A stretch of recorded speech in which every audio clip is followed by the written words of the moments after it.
Today is Monday, November 26th, and there can be no debating the Republican Party has had a rough month. To hear the conservative pundits talk in the days and weeks leading up to the election, I really couldn't help but hope their predictions of a Romney victory would come true. The polls looked bleak, but right-leaning voices insisted so firmly that the polls were wrong, that momentum was on their side and Romney would come out ahead in the end.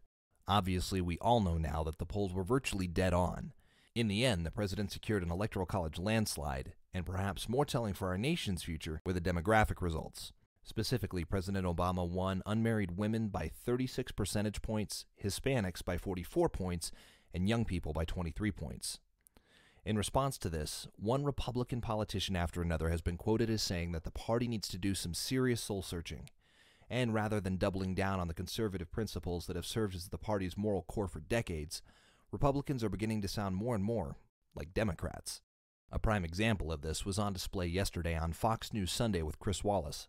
Wallace's guest was Senator John McCain of Arizona, and when Wallace asked if the November results meant the Republican Party needed to change, Senator McCain replied that the Republicans have to have a bigger tent. And what did he mean by that? McCain went on to say that demographics were not on the Republican side, and that more needed to be done on the matter of immigration reform. Then, perhaps most disturbingly, McCain said, quote, "I can state my position on abortion, but other than that, leave the issue alone when we are in the kind of economic situation and frankly national security situation that we're in," unquote. Since the election, McCain and many other Republican leaders have suddenly jumped the fence and are now in favor of at least limited amnesty for illegal aliens. And now McCain has given voice to what many others have only alluded, that if the Republican Party is going to have a future, they are going to have to cede the war on issues like gay marriage and abortion. If we look beyond all of the friendly-sounding rhetoric such as getting a bigger tent that will have room for all, what the Republicans are really saying is that when push comes to shove, they have no problem whatsoever abandoning their moral principles for the sake of winning an election. As liberals have now done for years, those who would call themselves conservatives are now starting to try to buy votes. They're trying to buy votes from the Hispanic community through amnesty, and they're trying to buy votes from young people and women by proving they too can think progressively on gay marriage and abortion.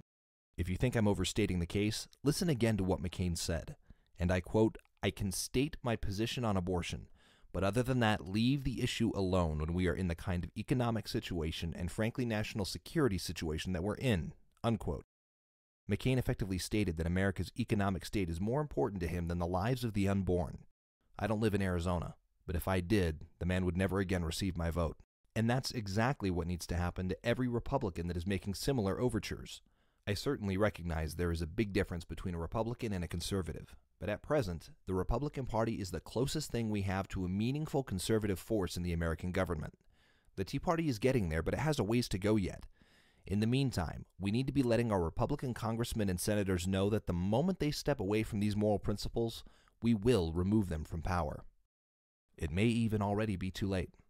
But I can promise you, if we don't speak up now, what little remains of conservative Christian morality in the American political arena will certainly die. I'm Jeremy Pond, and this is Reality Check.